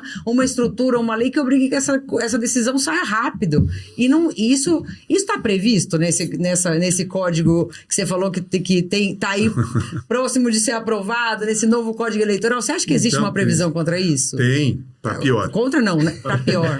Mas nesse atual não tem um tempo que tem que ter? Então, tem aqui, em tese, para a legislação atual, ações propostas que tenham por finalidade última ali, que objetivam a perda de mandato, a partir do ano que elas são propostas, elas têm que ser julgadas em 1 ano. Tá. Né? E 1 ano, para não deixar dúvida nenhuma, percorridas todas as instâncias da Justiça Eleitoral. Não é qualquer ação, só aquelas que o objetivo é a perda de mandato. Ok. Pelo menos se julgar em 1 ano, o cara pode assumir, porque pode, dependendo da ação proposta, pode ter efeito suspensivo ali ou não. Tá. Né? Ou seja, ele pode ficar afastado do mandato ou não. Né? Mas 1 ano ainda vai razoável, porque ele está no início do mandato, já fez um monte de besteira, mas está no início do mandato. Né? Ok. O pior é quando elas são julgadas muito depois. Essa história que eu comentei aí do Temer, ela veio em maio de 17, ou seja, a gente estava há 6 meses das eleições seguintes. Né? E aí? Então você está fora. Vamos fazer, olha só, vamos fazer eleição indireta e quem vai assumir por quanto tempo? 2, 3 meses ali, sabe? São coisas que a gente vê que levam, que contribuem para a impunidade. Que eu faço? Quando vão apurar esse negócio aqui daqui a 500 anos, ok, a impunidade leva a inconformismo, o inconformismo leva a aumento de violência, uma coisa acaba puxando a outra, porque você não consegue, né, ficar assim, de braços cruzados olhando isso. Principalmente, eu não estou querendo puxar sardinha penal, quando você tem ali um pouco mais de contato aí com a legislação eleitoral, eu falei, meu Deus, o que estão fazendo aqui? Né? Então, são situações que vêm, né? E foi aquilo que a gente até comentou antes também. Eu não quero ter bola de cristal, longe disso aí, mas eu vou acompanhando os fatos. Hoje o atual presidente o ex-presidente da República está inelegível. Hoje, por decisão do TSE. O recurso foi proposto, está lá no Supremo Tribunal Federal, né, que tem 2 indicados por ele, né, é minoria ainda. As injunções de natureza política que a gente está acompanhando agora, então, o Supremo tomando decisões com relação às emendas secretas, o Congresso reagindo, agora decisões do Supremo, se aprovado for, poderão ser revistas. Né? As monocráticas, eu até acho que está correto ali, até porque o Supremo já deu um jeito nelas ali, no regimento interno. Né? Mas, depois de quanto tempo, né? Ou seja, uma pessoa pode até ter adesão monocrática desde que, na sessão imediatamente seguinte, o colegiado já apreciasse. Mas que não funciona também, né? Mas, assim, colocaram lá, mas assim, tá cheio de decisão monocrática que vai ficar então, por anos, de novo, né? É a mesma situação. O meu, eu brinco sempre, meu parente é o Lewandowski Spitskovski aí, né? Ele foi o relator da ação que suspendeu temporariamente os efeitos da Lei de Responsabilidade Fiscal, que impedia a nomeação para cargos em estatais de dirigentes de partidos políticos, de parentes e tal, né? E ele deu a liminar. ele deu a liminar suspendendo os efeitos, né? E o colegiado ele foi apreciar isso mais de um ano depois. E neste um ano, tudo de cartas marcadas já, quantas nomeações foram feitas aí para as estatais? Né? Para Banco do Brasil, enfim, para a Caixa Econômica Federal, quantas nomeações foram feitas? Quando já era o suficiente, vamos colocar em pauta para julgamento. Aí, Aí pode. Não. É pior do que isso. Quando colocaram em pauta, o colegiado decidiu assim, então tá bom, a lei continua em vigor, mas a decisão terá efeitos ex nunc, só dali para frente. Ou seja, o que foi, as nomeações que foram feitas... Mas, gente, teve uma liminar do Fux que custou mais de 4 bilhões de reais, que é a do auxílio moradia. Deu a liminar, se não me engano, foram 3 ou 4 anos que não botou para julgar e ficou, e custou mais de 4 bi, entende? Então, assim, eu entendo, então, o que ele está dizendo, e assim, a justiça, portanto, tem seu tempo, né? Começa, o Congresso começa a atuar de forma a fazer uma espécie de represália ao que o Supremo eles dizem que não tá delineando. Mas, enfim... É o que se vê. Sim. Pelo menos é a impressão que dá, né? Para mim fica evidente. Sim. Né? Fica bastante evidente. Não, e desculpe só te interromper ali, só para não perder o momento ali. Depois que o Lewandowski deu a decisão, logo em seguida ele se aposentou e hoje... Ministro da Justiça. E aí? Nada antiético ali, mas nada ilegal, mas a ética eu acho que pega um pouco pesado aí, né? Você começou a comentar sobre isso a propósito de uma eventual anistia para o Bolsonaro, né? O que você enxerga no horizonte aí? Então, eu enxergo um horizonte meio complicado, sabe? Porque eu estava até conversando antes, eu guardei alguns, eu tenho péssimo, o pessoal lá no escritório detesta isso, porra, olha a tua mesa aqui, meu, cheio de papel, parece tudo amarelado aí e tal, não sei o que, eu gosto de guardar algumas coisinhas, né? Porque um plano, ele falou, aguardem, ele mesmo, aguardem, né, com relação à inelegibilidade, né? Então, você já tem a questão envolvendo a anistia ampla, geral e restrita que foi dada para todos os partidos políticos que não utilizaram a cláusula de gênero como deveriam, utilizaram verbas, né, como não deveriam. Ok. E todas essas irregularidades aprovadas pela Justiça Eleitoral. Né? Bacana, sem estrutura nenhuma. Ok. Então, anistiaram todos os partidos. Não teve um que votou contra essa medida aqui. Né? E o dinheiro todo que foi mal aplicado, bom. Aí, segundo ponto, vem as eleições agora aqui. Né? Eleições ali com vitória do pessoal aí mais representativo de centro e direita e tal, e levando a pressões possíveis dentro do Congresso Nacional para votações futuras, já que as bancadas ali serão muito mais representativas. Então, nada impede que resolvam anistiar o ex-presidente também. Eu acho que, na minha concepção ali, que só não vai acontecer se avaliarem uma conjuntura política que for favorável ou desfavorável, mas não por aspectos legais. Né? Porque agora das eleições estão emergindo novas lideranças de centro-direita e né? E aí o presidente poderia estar perdendo espaço ou não, já não teria mais o mesmo apoio da parte aí de religiosos e tal. A gente viu ali o passa-moleque ali que o Malafaia deu no Bolsonaro também. É um absurdo que você não participe nas eleições do primeiro turno, que não sei o quê.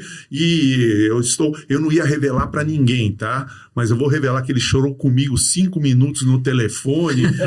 Sabe, são coisas que é o problema do cenário político, né? Que é a única coisa que eu acho que pode impedir que, de repente, dê uma anistia para ele, né? A gente vai ter, pode não ter ligação nenhuma, mas eu acho que tem, porque daqui a menos de um mês a gente vai ter as eleições norte-americanas, dependendo de resultados aqui, vai trazer influências no Brasil também. Né? Você acha que o Supremo não derruba isso? Então, não sei. Hoje eu posso te falar que eu tenho a impressão que seria difícil, pelo cenário. Para lembrar, Pra como o depois- Supremo derrubou a graça concedida ao Daniel Silveira, porque enxergou ali um desvio de finalidade, Ué, né? Mas é que aí vai alcançar também muita não gente, né? ficou Vai ser elas só o por Bolsonaro. elas aí. Agora eu vou entrar na seara de vocês, a história do Carandiru. É. Policiais todos absolvidos, tal, tudo em ordem. Né? Então, eu queria Resolvido. só voltar aqui. Você falou que a lei eleitoral tem processos esses específicos teria que durar 1 ano. Por que essas leis não pegam? Por que O que acontece, Exatamente. né? E outra, porque a Cris fez uma provocação. Será que nesses casos específicos não tem que colocar aqui um adesivo falando, olha, esse é importante, tem que Gente, ser põe um 1 ano. post-it nesse processo, pelo amor de olha, Deus. Isso, e aí você vem e fala o seguinte, não, tem na lei expresso que tem que ser julgado em 1 ano. Mas por que demora tanto? Como é que consegue E isso? veja. E faço uma outra provocação para dizer o seguinte, você acha que esses ministros do Supremo que acumulam cargos com outros tribunais, você não acha que isso é incompatível? Você acha que funciona tudo isso? Porque assim, ser ministro do Supremo já não é suficiente. Tem que dar aula, tem que ir em todas as palestras, tem que ir em todas as entrevistas, tem que ter 60 dias de férias por ano, tem que emendar todos os feriados. Assim, Tem que ir em eventos internacionais. tem que ir em tudo, não, tem que ir em tudo. Mas assim, me parece o seguinte, que acumula tanta coisa que... Tem que fazer parte do CNJ, tem que fazer parte do TSE. Exatamente isso. Ou seja, eles acumulam tantos cargos. Será que só ser ministro do só não, ser ministro do Supremo não deveria falar, olha, você vai se dedicar 12 horas a isto. Você ganha bem, tá tudo bem, mas assim, é aí. Fica em Brasília, trabalhe, julgue os seus casos. Mas o problema é o seguinte, eles têm tantas coisas para fazer. Você não acha que isso é incompatível? E por que a lei não pega em 1 ano essa provocação que eu gostaria de Olha, ouvir? Felipe, a primeira, eu não sei se vou responder na ordem que você perguntou, mas o dispositivo legal, ele é muito claro. Além de dizer que tipo de ações devem ser julgadas até 1 ano, que são só aquelas que objetivem a perda do mandato, tá claro, perda do mandato. Ainda diz, e se ficou alguma dúvida, neste prazo terão que ser percorridas todas as instâncias da Justiça Eleitoral. Então, se de repente alguma ação envolvendo perda de mandato for proposta e começar lá na primeira instância, aí vai TRE, aí sobe TSE, aí sobe Supremo Tribunal, 1 ano tem que percorrer tudo. E, se não for cumprido o prazo, o mesmo dispositivo diz, sob pena de responsabilidade do magistrado que deu causa a esse atraso. Pronto. Ainda diz isso, ok. E aí entra o desdobramento. E, poxa vida, como é que isso acontece? Aqui, eu me pego nessa história aí da Dilma e do Temer, né? Porque eles disseram, demoramos para julgar, porque o que estava em jogo era muita coisa, né? E poderia levar um hiato ali, uma eleição indireta para a presidência da República, e as provas produzidas foram de tal ordem que demandavam uma análise mais criteriosa, etc, né? E por esse motivo tinha que ser mais rápida. Não, justamente. até pelos efeitos que poderia gerar. É. Porque, você imagine, se em maio de 17 a ação fosse acolhida, né? E o placar ali, que eu falei para vocês que 2 advogados foram nomeados 1 ou 2 meses antes, o placar foi de 4-3, né? Contra, não acolhendo a ação. Né? Então, um votinho aqui, ali já seria suficiente para outra mudar. composição já teria e outro. se mudasse eleições indiretas para a presidência da República na forma da lei, porque nós já estávamos no segundo período do mandato presidencial e sem lei. Sem lei disciplinando a matéria. E ainda aqui, né, você fez uma outra provocação ali. Falando dos ministros que acumulam todas essas funções, porque esses essa cargos. história, Não é função, essa história, ela se torna mais sensível ainda em época de eleição. Porque aí você tem que acumular as agências do TSE, as agendas do TSE, do Supremo Tribunal Federal, e em 45 dias, você imagina uma eleição presidencial tendo que julgar processo do país inteiro. Né? E, sem brincadeira, né? Recentemente a estrutura da justiça eleitoral, que é precária, foi reduzida para pouco mais aí de talvez 3 dezenas de pessoas para fiscalizar a prestação de contas, né? E do país não tem condições. E para um novo Código Eleitoral, a história piora, também aqui, porque tem situações, para mim, são muitas vezes hilárias na justiça eleitoral, sabe? Que já geraram até súmula, né? Como é que você comprova, por exemplo, que se você tem nível de escolaridade suficiente para poder obter registro de candidatura para um mandato eletivo? Sabe o que tem súmula? Né? É uma presunção, é verdade, mas tem a súmula. Se você juntar CNH... CNH? Carteira Nacional de Habilitação, Se você juntar a CNH, então você vai ter presunção, ainda bem que é presunção, de que você terá condições de exercer o mandato de dirigir o carro. Não, porque como você fez a prova... exatamente, como você fez a prova teórica, então você leu, né? Você sabe ler, né? Não, e são situações horríveis, né? Até porque, você imagina o seguinte, porque a gente sabe muitas vezes como é que a pessoa tem a CNH. Eu já vi situações ali em frente ao Detran, no poste. Você está com 21 pontos, vem pra cá você também, vem. E a gente ajuda a recuperar a carteira. Tenham CNH. É isso. Não, e o país da piada pronta, né? O Zé Simão que me perdoe ali, mas na frente do Detran, o poste ali colocado, né? São situações, né? Que... e quanto tempo para decidir isso? Né? Então, eu vi também uma situação, tem um monte de situações curiosas dessas eleições também. O candidato mais votado no município de Apucarana, lá no Paraná, não se elegeu. Por quê? Porque o partido dele não conseguiu representação suficiente. E ele reclamando, acho que era um médico ali, falou, olha, sempre juntos ali, vai ficar para a próxima e tal, porque é a história do consciente eleitoral. Você se candidata por um partido que vai muito mal votado. Pensa no absurdo aqui, o seguinte, pensa no indivíduo que foi eleitor ali do Marçal, tá? Ok, e aí? Marçal quase foi para o segundo turno, ok. E quantos votos o partido dele recebeu? E, portanto, ainda que ele conseguisse, por hipótese, se eleger prefeito, qual seria a base de sustentação dele com relação à Câmara de Vereadores? Né? E mais, o cara podia ter sido um outro ali, coach, aí, ter sido muito bem votado e tal, ele ia se eleger. Ao passo que você tem outros partidos que fizeram uma coligação gigantesca, e aí, com muito menos votos, o cara estava eleito. Né? Por quê? Porque o partido foi bem na brincadeira. Né? Então, mas é muito mambembe, né? Parece uma coisa muito amadora, eu acho né? Que é feita mesmo, né? Tudo muito mambembe. É a eleição antiga, a lei antiga. Mas veja, você está falando de lei antiga, mas tem uma nova, que não é lei, não, é um projeto, né? O PL da anistia, para voltar na questão da anistia, que o PL da anistia, que está lá na CCJ, que anistia pessoas a partir de 30 de outubro, que interditaram rodovias, passa pelo 8 de janeiro, ok? E anistia pessoas até a data em que a lei entrar em vigor. É a anistia futura. Estão entendendo? É assim, olha, se você vier...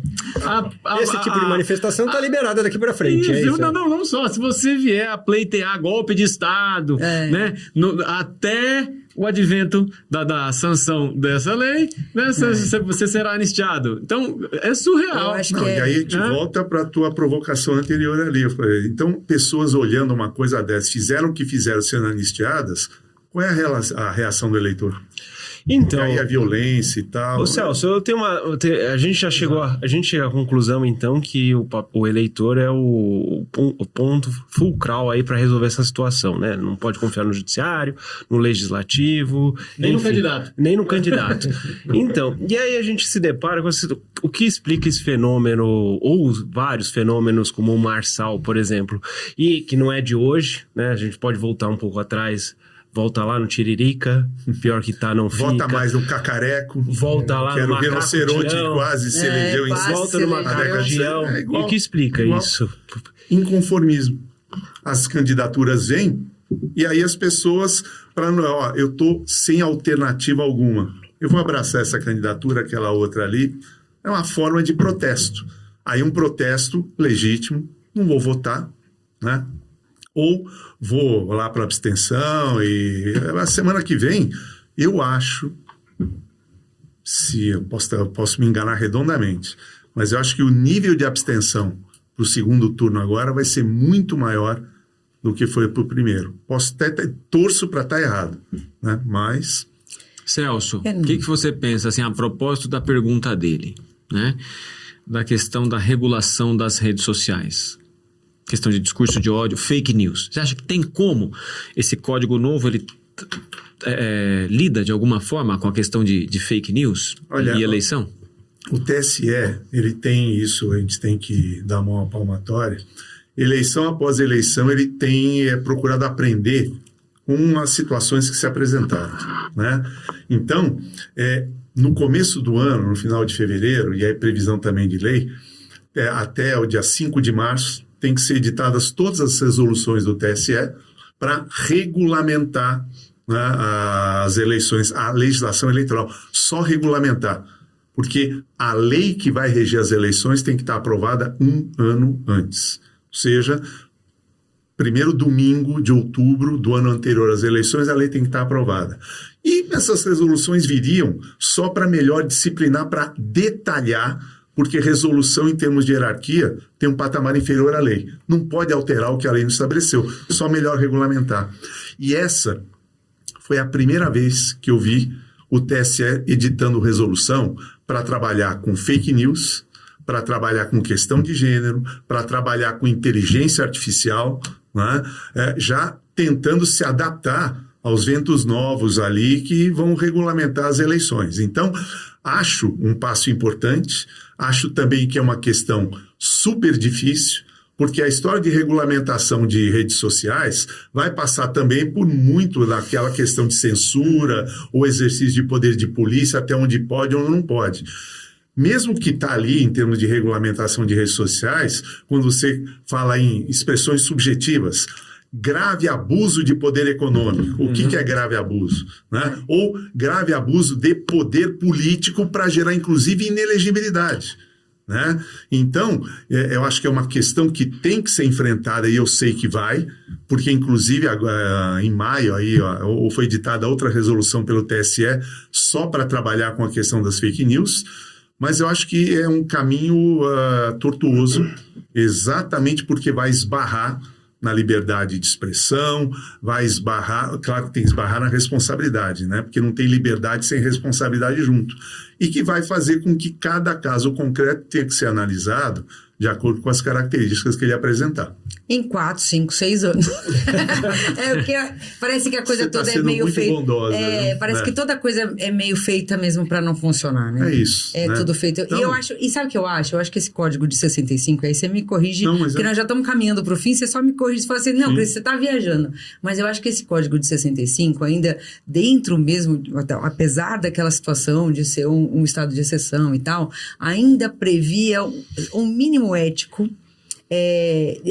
Não é nem prever o mínimo ético, mas esperava um mínimo ético, coisa que vem sendo quebrada aí, do que eu vejo, né, de 2018 para cá. Então, quando você fala assim, a engenhosidade do Marçal em fazer isso ou fazer aquilo, ou até a coragem do Datena de catar, né? Ou a esperteza e tal, mas assim, aquilo que não estava exatamente regulamentado era porque nem se imaginava. As regras não escritas, Cris, não está escrito no acordo que não pode dar cadeirada. Que não pode dar cadeirada, exatamente. Mas assim, até então ninguém resolveu escrever tá escrito que não que pode... quando o outro fala, o outro pode ficar fazendo micagem lá, porque aí um falava, o outro ficava fazendo micagem do lado. Então, porque se considerava um mínimo ético, eu falei assim, não, gente, nós estamos num debate político, ninguém vai catar uma cadeira e dar uma cadeirada no outro, não precisa escrever isso em nenhum lugar. No livro Como as Democracias Morrem, eles falam exatamente disso. Exatamente. E aí o que eu vejo é que, assim, acho que a gente vai ter um problema muito sério, primeiro porque, obviamente, as redes sociais, as tecnologias, a IA, né, os deepfakes, eles vão aparecer numa velocidade muito maior do que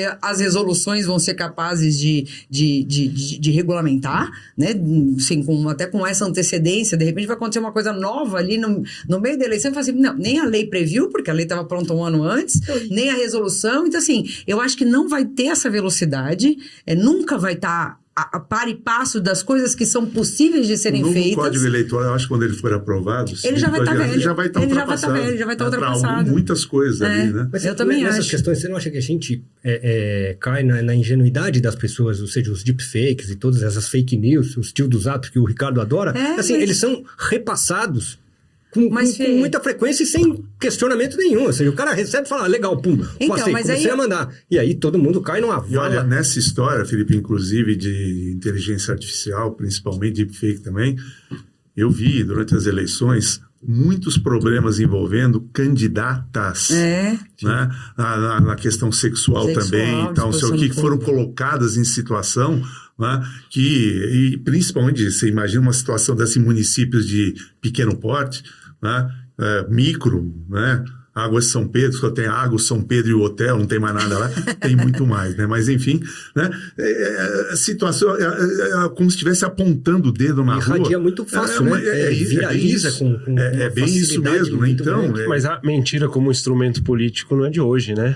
Não é de hoje. Não, mas é que hoje a irradiação, mas é que não, mas a radiação disso é muito mais fácil. Ou seja, hoje é mais fácil com as redes sociais, mas não é uma realidade atual, né? É que você tem imagens muito fortes, sabe? Você vê que pode acontecer com candidato sexo masculino ou feminino, mas o que eu vi foi mais o sexo feminino aqui, colocando em situação, falar, mas aquela candidata é uma depravada, como é que tá isso, tá aquilo, né? E com um detalhe que a gente conversou aqui, você criou a fama de depravada. E para desfazer? Não desfaz. E né? digo e mais. dá tempo até a eleição e tudo mais? Não desfaz ou não dá tempo. Mas é o que o Marçal quis fazer com o Boulos, né? Mas é que o Marçal quis fazer com o Boulos como dependente químico. Acho que me parece que é isto. Sim. Talvez não tenha conseguido isto, mas a tentativa foi essa. Ou seja, mas assim, descredibilizá-lo por isso. Cola mas a pecha, abalou. né? Mas abalou. Claro. Não tem dúvida. E aí, pra descolar... E vou te falar uma coisa que eu quero dizer. Por que não fizeram tanto com o público masculino? Porque ainda tem. Aí vou colocar aqui. Obviamente. Porque se eu coloco lá um candidato como praticando sexo, ele vai ganhar voto. Não vai perder, vai ganhar voto. Vai ganhar voto, exatamente. Porque ainda tem todo esse machismo. Inclusive, você pode agregar mais um detalhe. Até porque, por que eu vou me preocupar com a candidata minha do sexo feminino se não está indo grana para a campanha dela, eu estou desviando para outro lugar. E já vou ser anistiado logo em seguida. É isso. Celso, assim, por conta de tudo que aconteceu... É a última pergunta. Eu tenho que te interromper para dizer que é a última pergunta. É a última, depois eu estou liberada para cadeirada. Depois você está liberada e depois vamos acabar aqui com a cadeirada. A gente não quer fulanizar o debate. Às vezes a gente acaba fulanizando. A questão do Pablo Marçal. Tem chance dele ficar inelegível por conta desses episódios que aconteceram? O que você acha? Tem. Se a justiça aplicar a legislação, eu acho que talvez depois de baixar da poeira, resolveu as eleições agora no final de outubro, se quiser, até para evitar, até porque, segundo ele sinalizou, serei candidato daqui a 2 anos, ou a governador ou a presidente. Então, exatamente para, talvez a justiça eleitoral tenha sido pega desprevenida durante a campanha, porque jamais se imaginaria que pudesse chegar nesse ponto, mas se o TSE for seguir a tendência de ir aprendendo com as situações que se apresentam, com os erros e tal, a possibilidade, ela existe e é plena. Mas, de novo, tudo vai vir por conta de injunções, por exemplo, também. Falaram que criaram novas lideranças centro e direita e tal. Ok. A quem vai interessar politicamente que o Marçal não consiga ser candidato nas próximas eleições? Então, a depender de como se chegar um ano antes nesse cenário... Na conjuntura. É isso, mas que em tese é possível... Mas em 2 anos não vai dar tempo de ter uma decisão final. Pode ser que tenha. Não se fala em um ano. Não, mas nunca foi Não, vai depender. Mas, assim, interessa que ele não concorra? Então a gente vai julgar dentro do prazo que a lei determina. E aí vai dar não tempo. Interessa? Então, e aí vai dar tempo para fazer a anistia? Até porque provavelmente agora com o fenômeno que ele se provou, né? Ele vai para um partido mais estruturado, né? Ele não vai sair do PRTB e vai para um partido bem mais estruturado, porque vão abrir a porta para ele. Já está aberta, eu acho. Eu vou dizer uma coisa para vocês. Eu tô muito feliz de ter, ao mesmo tempo, eu tô sentindo um misto de sentimentos, tá? Porque eu tô muito feliz de ter tido a oportunidade de ter essa aula, assim, tão de pertinho, de fazer pergunta, de interromper. Mas, por outro lado, eu tô arrasada, porque a gente acha que a gente é enganado pelos políticos, mas a gente é enganado por todo o sistema, né? É a lei que nasce para não funcionar direito, aí depois é o Poder Judiciário que julga também para não funcionar direito, e no fim a gente não escolhe quem é que vai ser eleito ou não, porque, veja, dependendo do interesse político, vai ser cassado, não vai ser anistiado, não vai. Então a gente tá meio que à mercê de como que a banda toca numa numa frequência que eu não ouço. Muito acima da nossa possibilidade numa frequência de que eu não controle. ouço. Então, assim, a gente fica lá brigando, mas mãe, volta fulano, volta ciclano, e aí, no fim das contas, a gente não sabe. Bom, olha, eu acho, toda vez que a gente acaba um programa em que a gente trata de um tema muito legal, cadeirada a gente... Não, cadeirada não, ao contrário. É canecada. Ó, eu tenho... Mas a canecada num bom sentido. Primeiro, olha... A gente vai te presentear. É uma caneca do Diálogo Criminal. Obrigado. É um agradecimento físico pela sua presença. E já fica aí, se você abrir, talvez aí dentro dela já tenha um convite para você voltar. Não tá, de verdade, mas tá aqui no meu coração. Fiquei muito feliz de ter vindo e acho que eu queria conversar mais sobre esses assuntos que eu achei tudo muito fascinante. Olha, eu queria agradecer muito a vocês, porque a possibilidade de estar trocando ideias, batendo papo, tendo provocações ali sobre temas que estão na ordem do dia, ainda que eu me penitencie um pouco aí por ter uma visão meio pessimista ali de como o cenário se apresenta, né? Fico sempre lembrando ali do nosso amigo francês, lá, o De Gaulle, que disse que o Brasil não é um país sério, né? E ainda mais por estar atuando nessa área, né? Mas eu fico muito feliz pela oportunidade de estar participando, né? E se vocês cometerem insanidade e me convidar outra vez, pode ter certeza que eu vou voltar com todo o prazer e carinho do mundo. Obrigado. Obrigada. Obrigado, Celso. Obrigado a vocês. Não, eu fiquei com a sensação que nem você, assim, a impressão é que nem conversar com alguém especialista em clima, um pouco catastrofista, no seguinte sentido: olha, muito feliz pelas informações e por ter esse conhecimento, mas assim, um pouco em pânico pelas perspectivas, né? Enfim, obrigado. Mas tá tudo certo porque não deu apagão hoje. Isso. Quando tiver apagão. Bom, Celso, eu quero agradecer e dizer que por essa conversa a gente não tem nenhuma chance de dar certo, né? Mas esse país Não, vamos acreditar. Tem um fracasso pra frente. Também queria agradecer a presença do professor aqui. Obrigado e seja a você. bem-vindo novamente, que a gente vai chamar, viu? Vai chamar. Eu vou estar esperando, espero que o canal dure o suficiente pra gente chamar pra eleição presidencial. Não, vai durar. Claro que vai durar. Ó, a última coisa que eu queria dizer pra você, eu acho que uma coisa que juntou a gente aqui é um sentimento que acho que nós quatro temos, atuando na área criminal, desse meio que desespero, sabe? Dessa tristeza, de a gente ver as coisas acontecendo, esse inconformismo, e eu acho que isso juntou a gente a querer falar de alguns temas. Então, olha, mais do que convidado para o diálogo criminal, eu acho que você pode se sentir acolhido, porque esse sentimento aí, em outra área, mas esse sentimento você pode ter certeza que é o nosso também. Compartilhado. Eu agradeço que agora eu já estou armado para beber com você. Oficialmente. Gente, foi esse o diálogo criminal sobre eleições, apagão, sobre tanta coisa que a gente conversou aqui hoje, foi maravilhoso. Próxima vez que o professor Celso aceitar o nosso convite, a gente continua falando sobre isso. Obrigada, meninos, foi excelente, muito obrigada. Boa eleição para todos, hein? Boa eleição para todos. Boa eleição.